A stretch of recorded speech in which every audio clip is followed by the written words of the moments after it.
My name is Mike Shepard. I'm a producer. I want to get to know the artists in my new community. This is 1,000 Meals with 1,000 Artists. How did you get here and where did you come from? Tell me where you've been and where you're going. Hi, I'm Colin Ziraldo. I'm a cinematographer and video producer in Ottawa.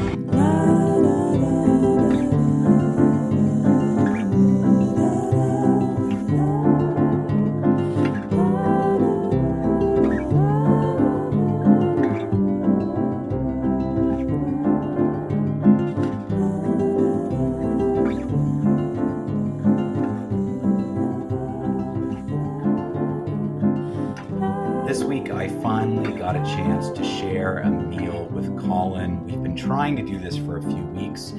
Things happen. We're both busy people. We're getting set for our presentation of 12 Tales, which is just coming up in a few days, probably by the time you're listening to this. We've got this screening on Saturday, April 13th at the Mayfair Theatre in Ottawa. So definitely come check it out if you're in the area. But for Colin, this is such an interesting and unique project. I've already has shared a meal with Ben, who is Colin's counterpart on this project. They're both the co-founders, producers of 12 Tales. They both had a hand in all the various films, whether it be producing, from Colin's standpoint, cinematography, trying his hand at the directing chair. It was really great to finally sit down and have this conversation, and of course timely with the fact that 12 Tales is just around the corner. So we sat down at Sushi Con, which is basically an all-you-can-eat Japanese restaurant. We had a great dinner there, lots of fantastic food. And our conversation was as varied as the many dishes we ordered. We talked a lot about what it meant to be going into this 12 Tales project, and by every sort of area you can think of, what it meant to Colin personally on a career standpoint, what it actually means to do a project like this, the actual things you need, the requirements it has on you, time and resources and energy to be able to film 12 short films in 1 year, one per month. It's a really fantastic accomplishment. So I'm glad that I can kind of bookend this journey to present 12 Tales with my conversation with Colin, because I really feel like my conversation with Ben kind of kicked off our partnership to get these 12 movies to a public screening together. So it was really great to have this conversation with Colin finally. We also discussed a lot about relationships, the relationships that go into creating art, both the positive and the negative, but thankfully a real focus on the positive ones, the good relationships that you can form, the partnerships, the way you can connect both on a personal level, on a professional level, on an artistic level with other people that you meet. And I really like the kind of conclusion we come to at the end of our conversation about that. It was really, one of these conversations that I feel like there's just so much more to be said. And there's a lot that was left on the cutting room table. There always is. These meals that I share with people, they end up being, an hour to an hour and a half, depending upon where we are and what we talk about. But I always cut it down to, half hour at absolute most, usually less, to keep kind of these episodes flowing. And I feel like there's so much it could have included, but that's for me. That's the idea of this project, is for me to take away a lot, and for you, our amazing listeners, just to get a little bit of a snippet.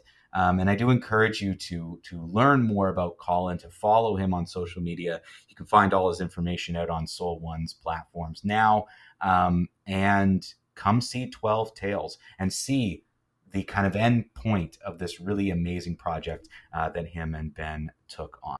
Without any further ado, my meal with Colin. But when it comes to film, it's very much a industry of many different smaller industries, right?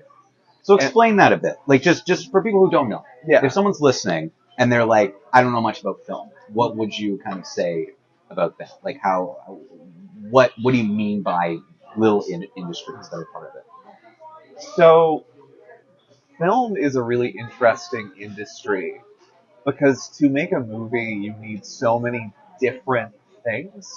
And what I mean by things is you need video, you need audio, but film is so much more than that. You're not just capturing, individuals. So actors are another component of that. But it's like, where are the actors? So like the sets, are these sets that you're building? So that could be like woodworkers, people who like construct sets. Then like, what are you doing with the film after the fact? So that's post-production editors, sound designers, distributors if you're selling the film. But like going back to like actors, it's like the actors generally have to have makeup on. Right. And it's like the makeup artist, the wardrobe. It's an industry of many professions, and ultimately the culmination of those professions makes a movie. I'm a cinematographer, and that's very much someone who is an author of the visual image. Right? And I feel like it's a common thought that someone who's a cinematographer wouldn't care about the importance of sound. Okay. I really do, because sound is like 70% of the experience when it comes to film. When I went to film school, I went in not wanting to be a director, which I feel like isn't a common thing. I feel like everybody goes to film school to be like a director. I would say so, yeah. Yeah. And I have a lot of friends who are like that. But when I went to film school, I'm like, I don't want to be a director. I want to work on sets, but not necessarily be what is commonly seen as a director. But what I ended up doing going through school was finding my love of cinematography. Found passion. That's interesting. A found passion of cinematography. Yeah, And which would usually, again, like you're saying, usually I would speak to someone who's gone to film school and say, I wanted to be a director. Mm. And you're saying it was cinematography that really caught your eye. Yeah, no, cinematography really caught my eye. But when I was at film school, like one of the things that we do is learn to make films. So in the first year we make 3 films, and then in the second year you have a major thesis film, and then you cover other things like documentary, music videos, kind of like corporate work, if that makes sense. Oh, interesting. I didn't know they did that. So they consider that like corporate work. Examples of like things they think you would actually be doing. Is that the idea? Maybe. So like when it comes to film work, there's lots of different paths you could go down. So you could be crew and work on set. So it's like, work on the next Marvel film, let's just say. Yeah. Or you could be someone, so let's say making a promotional video for like a non-for-profit company. Yeah. Right? So that's like a good example of like corporate work. Yeah. So it's like real people in real places talking about an idea that they're trying to get across to the public. Yeah. But in the process of making our own films, forcing myself to be a director, is that maybe not necessarily that's the path I wanted to go down for being a director, cinematographer, the visual image. It's direction in its own right, where it's like crafting what people are seeing. But what I learned is that sound is probably the most important component to good visuals.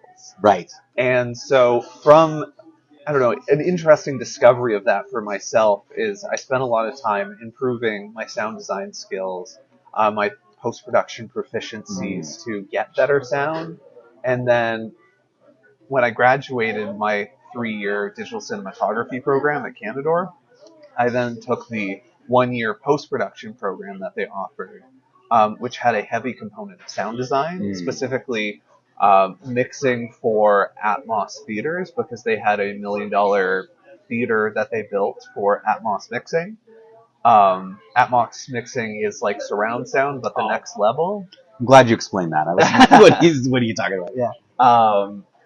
So I discovered a passion for sound design through cinematography, which I think is something that a lot of people don't go down. Yeah, it's very a lot of interesting. people are very hyper focused on I need to make the perfect image. Yeah. But the perfect image is flawed without good sound to accompany it. And not that silent film isn't a thing, but definitely in the modern era, people are expecting some level of sound. That's what people have become acclimatized to. Yeah, I think that makes sense because certainly silent films are less popular. Like you do get them, that does happen. But I would agree with you. Like when you're going to watch a film now, the expectation is you're going to hear some sort of a soundscape. That's part of it. Like even in the project I did last year of the 12 films, one of them is very much secretly a silent film.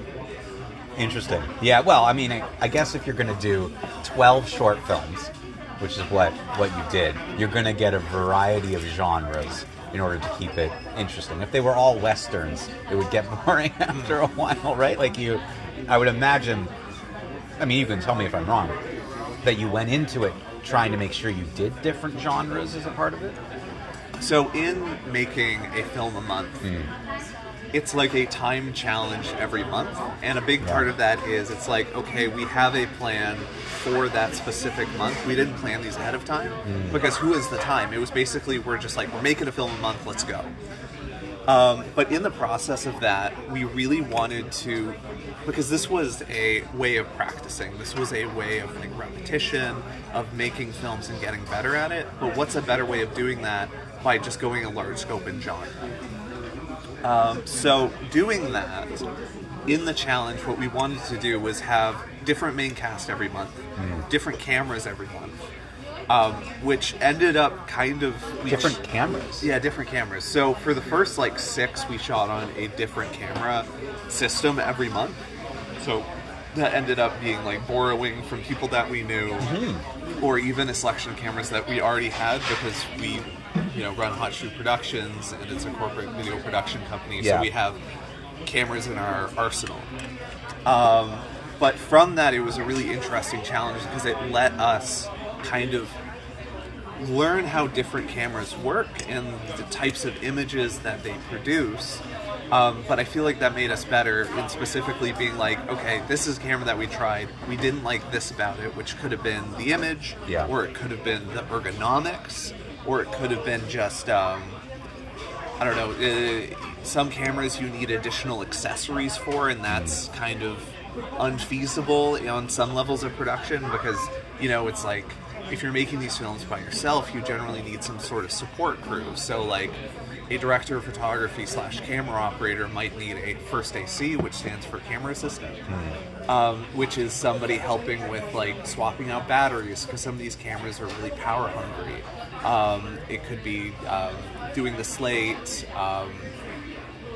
cleaning lenses, swapping lenses out. Yeah. Because in a film environment, you have to go really fast. Because if you don't, your originally planned 6-hour day could turn into a 12 or 14-hour day. The film community in Ottawa seems to be pretty active. I mean, from what I see, there's these monthly film festivals. There's these opportunities.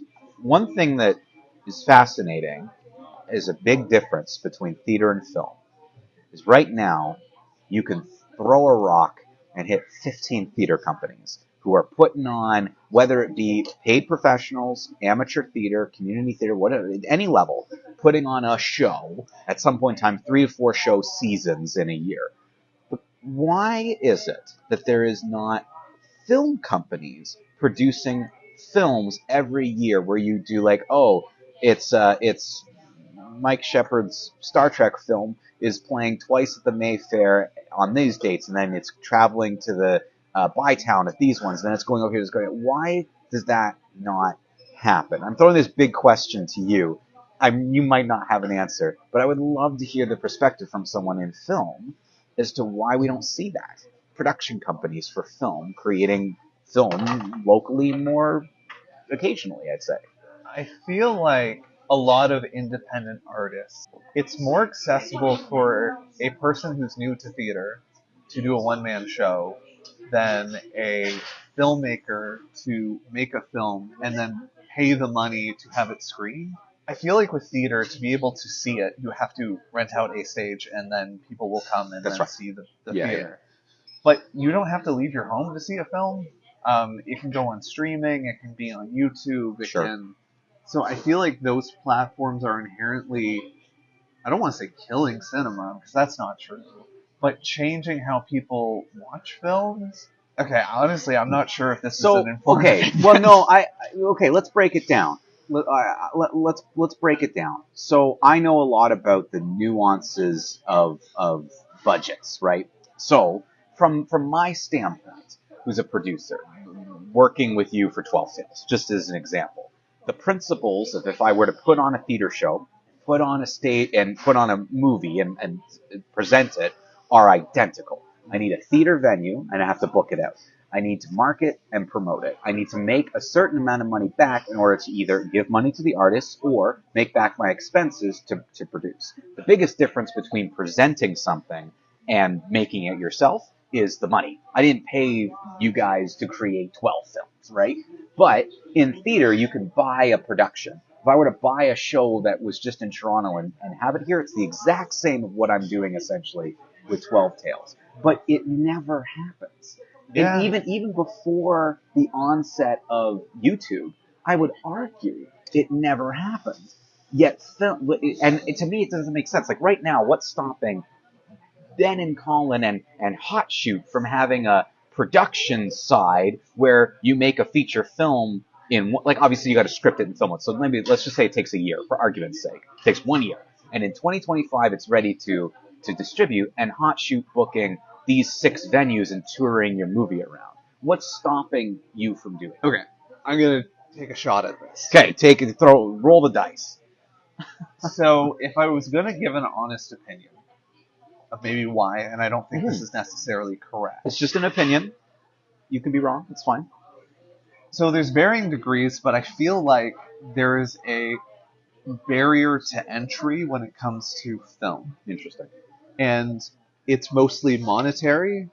The equipment's very expensive, and a lot of the time you have to own said gear. You can rent equipment. This exists. There are rental houses in Ottawa that you can go from. But you need production insurance and all this other stuff. But at the end of the day, even if you're asking your grandma to be an actor in your film and you're not paying your actors and like you save up all your money for a camera rental, you're still in the multi-$1,000s of things. And like, I don't know, like if you're doing like a stage production, it could in theory, now I'm not saying this is universal, but I feel like you can rent a stage, which will be continuously rented because theater's big. Yep. It comes with its own equipment. Keep that in mind. It comes with its own equipment. It has its own light. You're generally not renting other things. Yeah. Sometimes you can rent a technician that like works for the It's place. usually with it. Yeah. You can probably put on a theater production that would be like okay for like under $10,000. Like you could probably do it for like you could probably, if you're not paying anyone, you could probably do it for like 5 or 6 in like a decent venue. Yeah. So if you were going to make a film for $10,000, and let's say you're just a normal person who doesn't have years of experience in this, you're just if you had $10,000 to make a film, it's really hard to make something of par quality to compete in the market for people to watch it. Interesting. And at the current point, so we could do it something like 12 Tales where we're renting out the Mayfair. We're having a showing. This is very much like a theatrical style of like buy tickets, come, the marketing. And I love that. I think it's so effective, and I love that. It's like the traveling show, which a lot of people don't do. It's something that's come out of style. Yeah. It's something Quentin Tarantino tried to do with The Hateful Eight. I might be wrong with that movie. But one of his movies, he tried to do a traveling show where he would set up in different U.S. cities. And it's very much the same thing. People would come, they paid for a ticket, and then they'd watch. I think it might have been The Hateful Eight. I think I remember this. It's interesting. But like, I guess what I'm saying is that in the modern era, it's really hard to spend $10,000 on a film and have it be like high production value, because I feel like a lot of films that you see that are on the lower end of budget are like $1 million. So for example, like movie of the week, so like Hallmark Channel kind of stuff. Yeah. And there's nothing wrong with it. But when it comes to, because those are professional crews that are putting that on them. But when it comes to the solo person, it's very hard to make a film for $10,000 and do all the things that make other films stand out. So Yeah. sound design, have a cinematographer who knows what they're doing, lighting, because you're not necessarily going to be shooting this on like a stage which has all the lights set up. You're going to be like out somewhere and you have to bring your own lights with you. It's an industry that takes a lot of individuals to make one product. So you need a sound designer, you need a location sound person, maybe you need a boom person to help out that location sound mixer. You need a camera operator, which could be his own person or a director of photography rolled into one. You could have a hair and makeup artist, actors, script supervisors. And these are all people that work for a living and need money to pay rent, you know? And so it's like we're already at the point that this is like a $50,000 production. Yeah. And that's ignoring camera rental fees and a bunch of other stuff. Yeah. And so the thing is that in the Mayfair screening, it's very attainable for the level of production that me and Ben were able to do. Because we are professionals, we do this for a job, but this was like the passion project of like how much fun can we have, right? And I think, like I mentioned, what makes it easier on someone like me is, yes, I'm committing time and energy and resources to promoting it, but the art is done. In far as I'm concerned, I know there's editing and stuff. I know, but from I'm concerned, I'm like, well, the art's done. I'm just selling the product, and it's finished. And that makes the money line easier. Like, we're able to say, oh, we can charge this amount instead of this amount, or we can do this, because the money line to present something in film, I would argue, is in this type of film, at least, and what we're talking about here, is the smaller of the commitment financially. Okay, so I have a question for you. In theater, what is the threshold barrier financially? Like, how much money do you need for, you're doing Guys and Dolls, right? Yeah. What is that looking like? So, Guys and Dolls, because it's a community theater production, no one at any level is paid. So, you can do Guys and Dolls for $10 to $20,000. If I were to do, and Guys and Dolls has, like, I don't know, a cast of 19 people, a band, et cetera, like, it's a big show. But for sets, costumes, the rights to do it, and theater space, $10 to $20,000. That's what you're talking about for an amateur production. If you were to pay people, I don't think you can do. So, to put it into perspective, a professional theater show, what they call a two-hander, 2 actors, 2 people, a small team, maybe it's set in 1 or 2 locations, minimum $40,000 to $50,000. That's to pay everybody what would be like standard union rates. So if a 2-hander or a 3-hander, because we used to do this in Kingston, I worked for a theater company called Theater Kingston that was professional. Everyone's an equity actor. All our shows were 2-3 people, because our budgets per show were like $40,000 to $50,000, and that was the most we could do. So that gives you a sense of scale as to what it would take to put on. But I could rent a theater venue, put a 1-person show on for $5,000, $6,000, and the quality could be pretty close to what you could experience somewhere else. Because theater, the acceptance of minimalism in theater is accepted more than I think in film. Yeah. So that's really how the finances roll. Yeah. Yeah, I don't know, in film, like, you hear about like micro budget productions and like really good ones, but generally it's people who are already established in the industry who are doing these things, so they're not people who are new to this. Yeah. And so it's like some famous director and cinematographer did a micro budget feature film for under $10,000, right? So maybe they got some actor or, you know, people to act in it for cheap, and it's very like, I don't know, it's a very cheap production.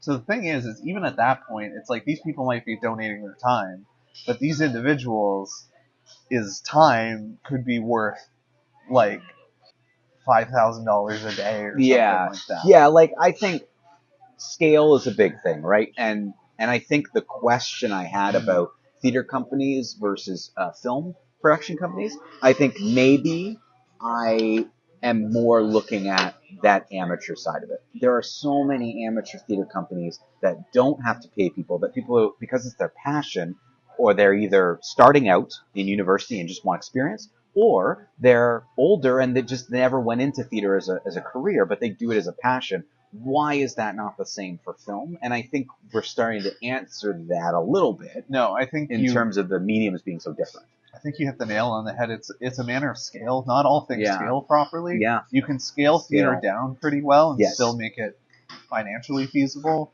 Film doesn't scale down small financially feasible. I could walk out on a stage, in a theater stage, and say, "Hi, my name's Gladys. I'm a 97-year-old grandmother," and you would accept that more than you would if I did it on camera. And that just seems to be the medium. There's an acceptance in theater to accept minimalism in certain ways. And there are Broadway quality high-end shows that have very minimalist sets and feels, whatever, and it's just accepted as part of it because of the way it's done. I don't know if you can achieve that. It's like stylistic. Yeah. Yeah. Or if you can, it's got to be very, very highly stylized. So if I were to do theater version of film, let's just say that. So it's like micro budget, but Yeah. we're making it financially feasible. Yeah. The bare minimum of what you need, probably a director who's also a shooter. So a director of photography and director combo. A sound person who's very confident at their job. Yeah. And then a lot of people wearing a lot of different hats. Probably some sort of community theater aspect of bringing actors in who maybe, they want to volunteer their time. You'd have to go that route. Yeah. And then in post-production, the director is doing almost all of the post-production. Yeah. And then probably, because you'll be insane at that point for the amount of work that has been put on you, then maybe hire some sort of sound person, sound designer. Because the thing is, sound's extremely important. It's 70% of the experience. And I think sound is the ultimate thing that is the divide in between an extremely professional film that like you'd see anywhere and kind of lower, not as good, independent, for the passion cinema. Yeah. And the thing is that a lot of people forget the sound. And the thing is that these people, if they spent more time on the sound, which is hard because it's a whole field, it's a whole profession, things would come out a lot better. Because I see a lot of the time you have people going out there and they're shooting on their iPhones, which is fine, and they're shooting their movie, but they're just using the microphone that's on the camera. If you bought a small little lavalier mic and you stuck it on the actor and used that instead, that's infinitely better audio, and that helps draw in an audience. I feel like that's my version of micro cinema that you could do that's feasible, but like that's still really hard. Yeah. And that's very similar to what me invented. Yeah. With the exception of hiring a sound designer, because I basically just did most things. So the one thing I'd like to talk about, and I feel like is very important to me, and it is just like being an artist and learning how to be an entrepreneur. So the one of the things is, it's like I go very hard at trying to make my art, make a career out of what I'm doing. But what I'm really trying to learn, and learn the hard way, is how to have life in there as well, in the work-life balance. Yeah. And so I find I have balance issues that I'm trying to resolve through, different techniques, different, I don't know, even just healthy work practices. It's like maybe it's past 7 o'clock, maybe stop working and watch some television, do a hobby, be it woodworking, model building, all sorts of things. But it's like these things are really important because they reflect all areas of my life. Yeah. And so like my work affects my family, my relationships, my friends, but vice versa. And I just want to make this like this oasis of balance in my life, which is really hard to get to, especially someone who's neurodivergent, because you get so hyper focused on things. Sometimes you forget everything else. Yeah. But I think it's just like my relationships and my family are just so important to me, and I just try so hard to just make sure that works. Yeah. Because, you have a career, you're trying to make money, you're trying to be successful in some degree, or even just pay rent. It's really hard to balance everything sometimes. And I don't know. I think what I've pulled out of things, it's really nice to have a collaborator in your work. And I think it's very important for artists to open up to other individuals Yeah. to help elevate them. Yes. And so I was not very long ago a new person in Ottawa. I was originally in North Bay. It's where I went to school. I worked in the corporate space there for a long time. Yeah. But then when I moved to Ottawa, I didn't know anybody. My whole network was gone because Yeah. I only knew my brother, you know? And so starting out, rebooting my life,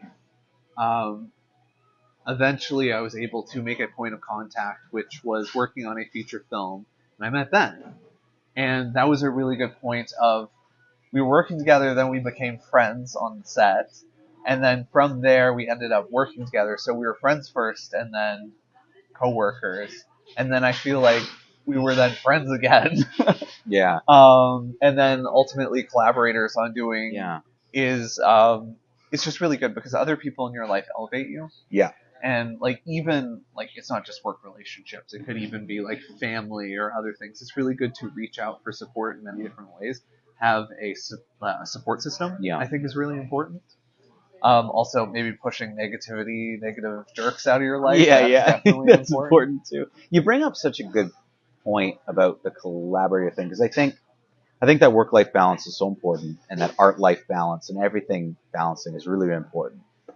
I think it's a constant journey. Like I'll tell you from my perspective, I'm still trying to figure it out, and I think all the things you brought up are really good tools of setting limitations. Yeah. Like you talked about in terms of, to me, setting limitations the same way as setting a goal or a deadline. It's just set limitations that you have to follow. Hobbies and schedules, and like I play squash once a week. I can't cancel it. I gotta do it. Like that's part of my thing. But the one thing I do think is, I understand that search for the collaborator and not doing. You don't have to do things alone. Yes. And that's something that took me a long time to learn. And I am still right now on a journey to find a collaborator in a way, like what I call it, an artistic counterpoint, someone who is a little bit more creative than me and a little bit less business savvy, so we can complement each other. Because I feel like if I was teamed up with someone who had that ultimate creative mindset, we would be able to together build something. That's been a constant struggle since the age of 19. Running a theater company, like I had tons of people around me, but no one was quite right, which always seemed to happen. There's always a reason or a something or whatever, whether it be level of commitment, whether it be personal goals, whether it be personality conflicts. It just I've never found that, which is it's an interesting thing that to find, and I think you got to hold on to it. Yeah, no, I completely agree. People say this often, especially with the amount of like networks that we've grown, is that the work relationship that I have with Ben Bergeron is not a usual thing that happens. Yeah. And I think, again, it's a lot of artists are very much, no, this is my vision. Yeah. I guess it's just like one of those things. It's like finding a relationship. The best way to find a relationship is like, it just kind of happens, right? It's honestly natural, it's trial and error. Yeah. You know, not everyone's the right fit, and you'll bumble your way through, but eventually you'll find that person that it's not hard, if that makes sense. It just kind of naturally works, and you go through the motions, and then you end up being really good friends. Yeah. But I feel like that works in every different area. Yeah. In the fact that you can have a relationship that works like that. That was just the excuse. But a work friendship or relationship or whatever is the fact that like I was able to bump into a person who had the same work ethic as me, but ultimately we complemented each other on our weaknesses and strengths. And then as a working duo, we were able to tackle a task which was difficult, but through teamwork, we were able to elevate each other to a place that we were able to make a film a month for a year. Yeah. And now we're going to be going to the Mayfair, and that's extremely exciting and kind of a dream come true for me. Because early on in the project, I had this this goal, this dream of just being like, it would be very nice to show this at the Mayfair when it's all done. Mm-hmm. But at that point, like, the project wasn't complete. Like, we weren't even sure we'd get past 3 movies. Yeah. But we just kept working, kept going, and Yeah. held each other accountable. Yeah. And it ended up being a really good relationship. But I think it's something to hold on to. Yeah. Because this isn't the usual situation. But I Yeah. highly recommend people looking out for those individuals who aren't jerks, who aren't negative, who will, help elevate you and you'll elevate them. Yeah. But also might be able to put up with your baloney. Yeah, If that makes yeah. sense. No, I Because, think it's like, I think you bring up such a good point. You want someone who challenges you, yeah. but can also handle you and can work with you, and vice versa, that you can handle them and you can challenge them and you can have discussion and discourse and do it in a healthy way. Mm. What you're describing, you got to hang on to it, because you can achieve, I think, more in a collaborative atmosphere. I think that's important. And I think at the end of the day, what you have and what you found and what you and Ben are working towards will continue to grow stronger as long as you can keep that strong connection, communication going. Yeah, no, 100%. We talked about emotions, and emotions are hard, and people get Yeah. upset. Things happen course. in their life, but Yeah. ultimately, it's just That's when I say handling people. That's the idea. Is like you're gonna fight, but do you know how to fight? that's Because true. if you can learn how to fight with someone, romantic relationships, friendships, work relationships, if you can learn how to fight without it crushing everything, you've made it. You need to be able, because I think fighting is like given such a negative connotation, which is why sometimes it's just called discourse, so people don't get their dukes up. But like, if you can have discourse, if you can disagree, if you can have a real argument, but in a healthy way, Yeah. point you had brought up earlier of like, well, you'll be stronger for it. It's like pushing that stubborn person. I always used to say, if you have a really good idea and it can withstand someone's scrutiny, then you know it's a great idea. If it can't, it's probably going to morph into a great idea, Yeah. because you're going to take what others are saying and it's going to grow into something else. I agree. So yeah, I think that's an important element of it. But yeah, I don't know. Life is just relationships, and Yeah. they come in different forms. It's very true. I think life is a series of relationships. It sure is. 1,000 Meals with 1,000 Artists is a project of Soul One Arts Inc. Produced and edited by me, Mike Shepard. Original music by Savannah Shea. Thank you to this week's artists and to the local restaurants who host us.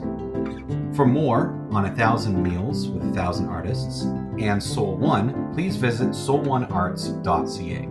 If you're an artist, feel free to reach out to us on our website and connect for your own meal. Thank you for listening.